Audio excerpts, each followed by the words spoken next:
नमस्ते बच्चों। आज हम देखने जा रहे हैं बाल वसंत भाग 2 कक्षा 7वीं का 5वां पाठ मिठाई वाला के प्रश्न उत्तर। ठीक है बच्चों, तो पेज नंबर 32 पर हमें कुछ क्वेश्चंस दिए गए हैं जो हम रीड करेंगे और हम देखेंगे कि उसका आंसर हम लोग क्या लिख सकते हैं। सुनिए, बोलिए। पहला प्रश्न हमें दिया है, आपकी गलियों में भी कई अजनबी फेरी वाले आते होंगे, उनके बारे में बताइए।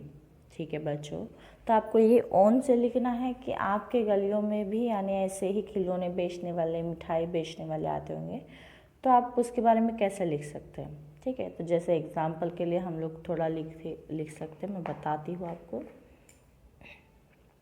मैं मुंबई में रहता हूँ। हमारी गली में मौसम के अनुसार कई फेरी वाले आते हैं। एक बार ऐसे ही सर्दियों में एक कश्मीरी शाले बेचने वाले को माँ ने बिठाया और शाले देखने लगी। तब मैंने उससे पूछा, भैया तुम्हारी कोई दुकान नहीं है? वह बेचारा चुप रह गया और मुस्कुराते हुए कहा कि मेरी बहुत बड़ी दुकान थी, कई नौकर चाकर थे, लेकिन आतंकवादियों ने ऐसा हमला किया कि हमारे बाज़ार में बम विस्फोट हो गया। बड़ी मुश्किल से जान बचाई। सामान और दुकान जलकर राख हो गए। पेट पालना भी मुश्किल हो गया। मेरे परिवार वालों की परवरिश के लिए अपने पास और कोई चारा नहीं था, इसलिए जगह जगह कश्मीरी शाले बेचता हूँ।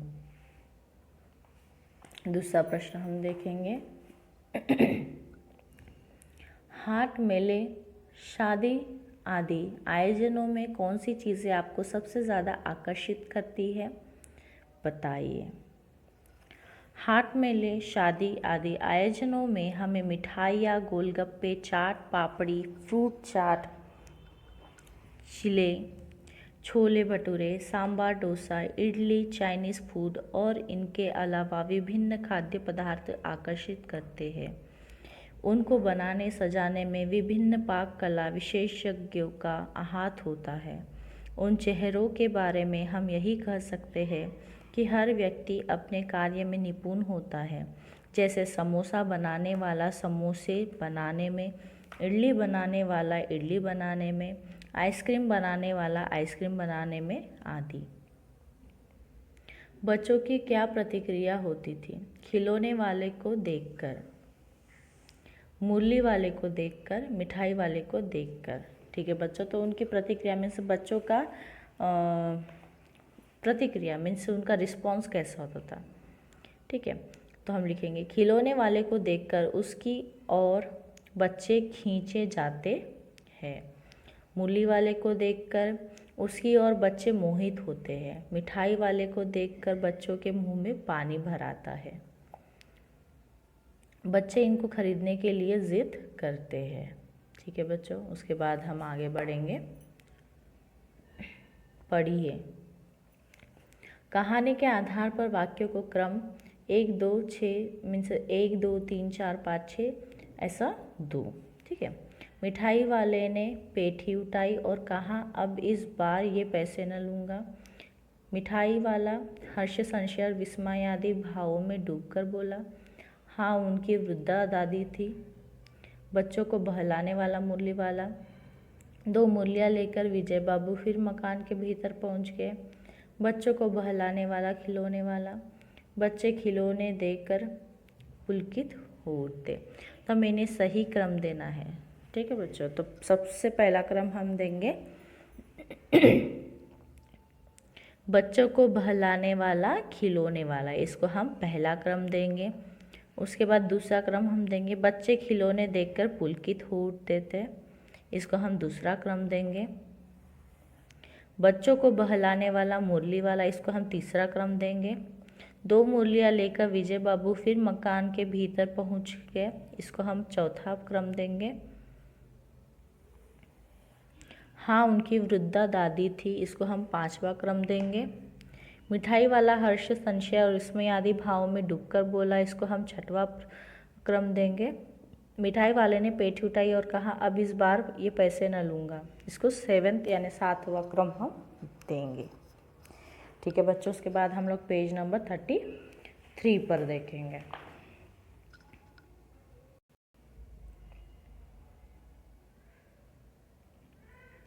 दूसरा प्रश्न हम देखें, अब इस बार ये पैसे न लूँगा। कहानी के अंत में मिठाई वाले ने ऐसा क्यों कहा?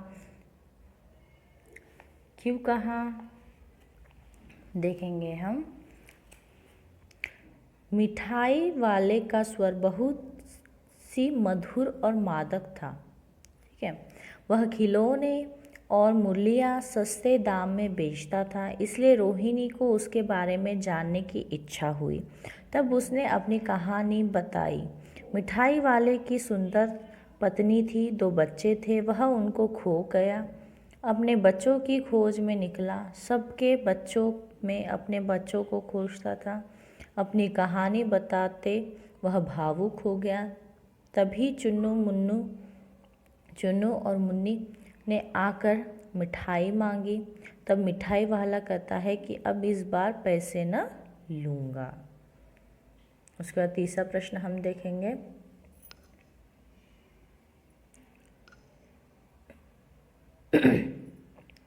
किसकी बात सुनकर मिठाई वाला भावुक हो गया? उसने इन व्यवसाय को अपनाने का क्या कारण बताया? रोहिणी की बात सुनकर मिठाई वाला भावुक हो गया था। मिठाई वाला भी अपने नगर का एक प्रतिष्ठित आदमी था। मकान, खेती बाड़ी, गाड़ी घोड़े, नौकर चाकर सभी कुछ था। स्त्री थी, छोटे छोटे 2 बच्चे भी थे।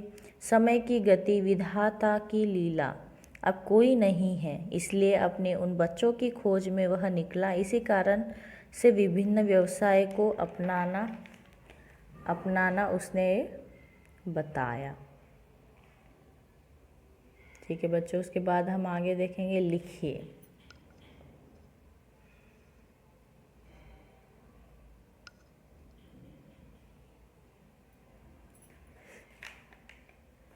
मिठाई वाला अलग अलग चीज़ें क्यों बेचता था और वह महीनों बाद क्यों आता था?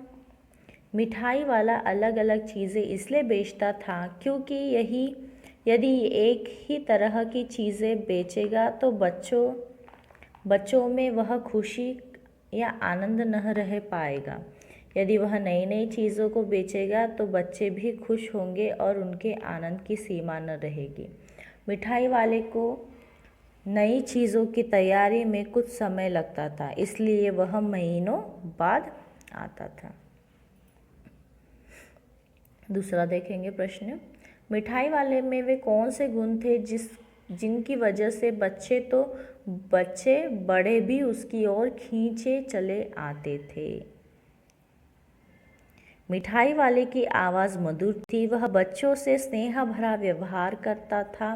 वह बच्चों को खिलौने, मुरलियाँ और मिठाइयाँ सस्ते दामों में बेचता था। इसी वजह से बच्चे बड़े भी उसकी ओर खींचे चले आते थे। तीसरा प्रश्न।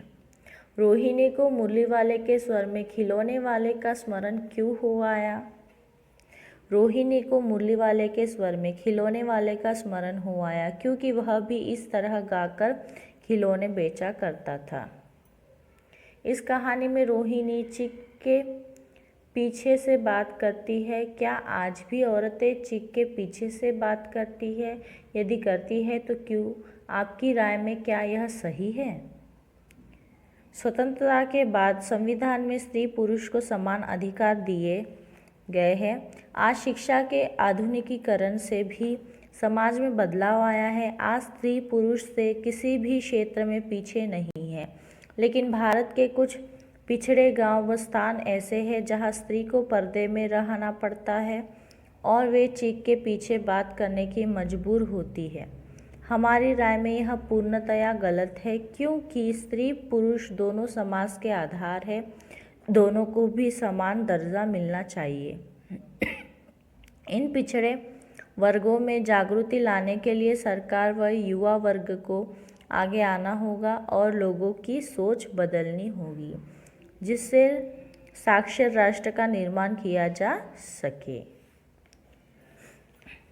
शब्द भंडार हम देखेंगे।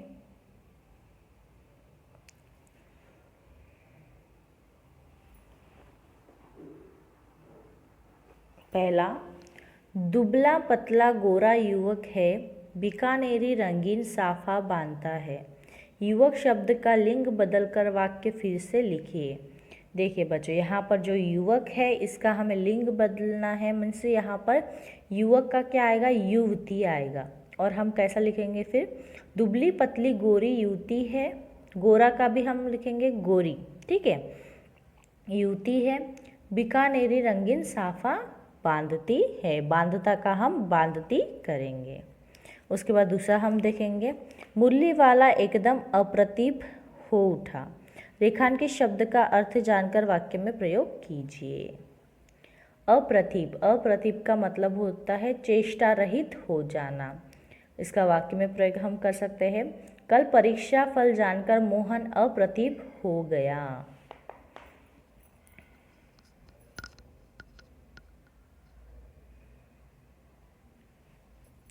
यह बड़ी अच्छी मुरली है, विलोमार्थी वाक्य बनाइए। यहाँ पर हम लिख सकते हैं, यह बड़ी बुरी मुरली है। विलोमार्थी मीन्स अपोजिट, उसका विरुद्ध वाक्य हमें बनाना है।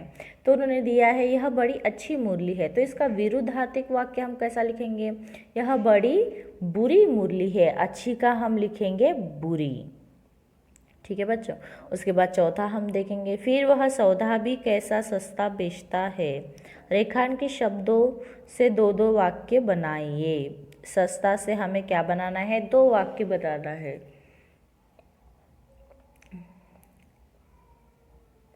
तो हम यहाँ पर लिख सकते हैं, सौदागर हमेशा फायदे का सौदा करता है, सौदे में अनुभव की बड़ी ज़रूरत है, ठीक है। और अगर सस्ता दिया है उन्होंने तो सस्ता का वाक्य हम बनाएंगे, नेकलेस रोड पर सामान सस्ते में बिकते हैं, ग्राहक सस्ते में दाम खरीदना चाहता है।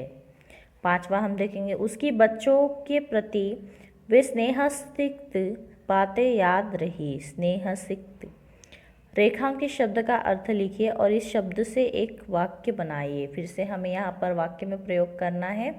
स्नेहसिक्त का मतलब होता है प्यार भरा, ठीक है बच्चों। और उसका वाक्य में प्रयोग हम लोग कर सकते हैं, जिंदगी में माँ की स्नेहसिक्त बातें बहुत असर दिखाती है। उसके बाद छठवां हम देखेंगे, पाठ पढ़कर 5 युग्म शब्द लिखिए, जैसे मादक और मृदुल, मादक मृदुल, ठीक है बच्चों। तो ऐसे ही 5 हमें लिखना है, जैसे कि चुन्नू मुन्नू, कभी कभी, खट्टी मीठी, दौड़ते हाँपते, दुबला पतला। ये हो गया हमारे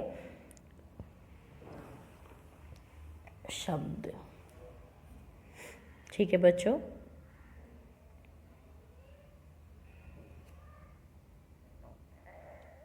ये हो गया हमारे युग्म शब्द। उसके बाद हम देखेंगे, थोड़ा आगे जाएंगे हम लोग, सृजनात्मक अभिव्यक्ति। मिठाई वाले के परिवार के साथ क्या हुआ होगा, सोचिए और इस आधार पर एक और कहानी बनाइए, ठीक है बच्चों। आपको यहाँ पर एक कहानी बनानी है कि सच में उस मिठाई वाले के परिवार के साथ क्या हुआ होगा, उसके बच्चों के साथ, उसके बेबी के साथ। तो हम लोग लिख सकते हैं, मिठाई वाले के परिवार में उसकी पत्नी, 2 बच्चे थे, पैसों की कमी नहीं थी, सब कुछ था। अचानक उसके परिवार के साथ एक अनहोनी हुई। वे सब परिवार के लोग चेन्नई में समुद्र के किनारे लहरों से खेल रहे थे। अचानक समुद्र में हलचल मची, लहरों का वेग बढ़ने लगा। देखते ही देखते भयंकर आवाज़ के साथ पानी ने सबको डुबो दिया। हर तरफ सन्नाटा छा गया। इस सुनामी में मिठाई वाले की पत्नी और बच्चे मर गए। वह इसी दुख को भूलने के लिए गली के बच्चों में अपने बच्चों को देखता था, ठीक है बच्चों। तो आप इसकी जगह और कुछ भी दूसरा भी रीज़न लिख सकते हैं, या तो दूसरी कहानी भी लिख सकते हैं, ठीक है बच्चों। उसके बाद हम देखेंगे पेज नंबर 34। प्रशंसा। बाजार में तो सब कुछ मिलता है, लेकिन फेरी वाले हमारे घर तक सामान पहुंचाते हैं। फेरी वालों के कार्यों की प्रशंसा करते हुए कुछ वाक्य लिखिए। इसमें हम लिख सकते हैं, खिलौने, सामान आदि चीज़ों के गली गली में घूम घूम कर सामान बेचने वालों को फेरी वाले कहते हैं। वे लोग चीज़ों को कम दाम में हमें देते हैं। हमारे घर के सामने ही आने के कारण हमें बाज़ार जाने का समय बचता है। वे बारिश में धूप में घूम कर कड़ी मेहनत करते हैं। वे अपने हाथों से बनी चीज़ों को, जंगल या खेतों की फसल को हम तक सीधे पहुंचाते हैं। इनकी लाई गई चीज़ों में गुणवत्ता अधिक होती है, हमारा श्रम बचता है, उनमें सहन शक्ति अधिक होती है, इसलिए घर घर जाकर बेच सकते हैं। गरीबी के दुख को भी वे अंदर छुपाकर सबसे हंस के हुए अच्छा व्यवहार करते हैं। वे सबको अपनी बातों से आकर्षित करते हैं। उसके बाद हम देखेंगे बच्चों भाषा की बात। मिठाई वाला, बोलने वाली गुड़िया। ऊपर वाला का प्रयोग है। अब बताइए कि वाला से पहले आने वाला शब्द संज्ञा, सर्वनाम, विशेषण आदि में से क्या है। मिठाई वाला शब्द में पहला शब्द मिठाई संज्ञा है। बोलने वाली शब्द में पहला शब्द बोलना क्रिया है। ख, ऐसे 5 शब्द बनाइए जिसमें वाला का प्रयोग हुआ हो। तो जिसमें हम लोग लिख सकते हैं सब्जी वाला, चूड़ी वाला, मिठाई वाला, कपड़े वाला, गुब्बारे वाला, मुरली वाला, खिलौने वाला। और भी आप इसमें आपके मन से अगर आपको ऐड करना है तो ऐड कर सकते हैं। ठीक है बच्चों। उसके बाद हम देखेंगे अच्छा मुझे, सेकंड वाला हम देख रहे हैं, अच्छा मुझे ज़्यादा वक्त नहीं, जल्दी से 2 ठो निकाल दो। उपयुक्त वाक्य में ठो के प्रयोग की और ध्यान दीजिए। पूर्वी उत्तर प्रदेश और बिहार की भाषाओं में इस शब्द का प्रयोग संख्यावाची शब्दों के साथ होता है। जैसे भोजपुरी में 1 ठो लइका, 4 ठे आलू, 3 ठे बटुली। ऐसे शब्दों का प्रयोग भारत की कई अन्य भाषाओं, बोलियों में भी होता है। कक्षा में पता कीजिए कि किस किस की भाषा बोली में ऐसा है। इस पर सामूहिक बातचीत कीजिए। ठीक है बच्चों। तो इससे आपको बात करनी, जैसे कि हम लोग लिख सकते हैं, ठे जैसे शब्द का प्रयोग हमारी मातृभाषा या बोली में नहीं होता। कक्षा में सामूहिक बातचीत करने पर भी मालूम नहीं हुआ कि ऐसे शब्दों का प्रयोग किस किस की भाषा में, बोली में होता है। ठीक है बच्चों। तो अपनी भाषा में तो हम लोग हिंदी में तो ये सब नहीं यूज़ करते हैं, मगर बिहारी लैंग्वेजेस में ये सब यूज़ होता है। ठीक है बच्चों, मैं आशा करती हूँ आपको इसके प्रश्नोत्तर अच्छी तरीके से समझ में आ गए हैं। धन्यवाद।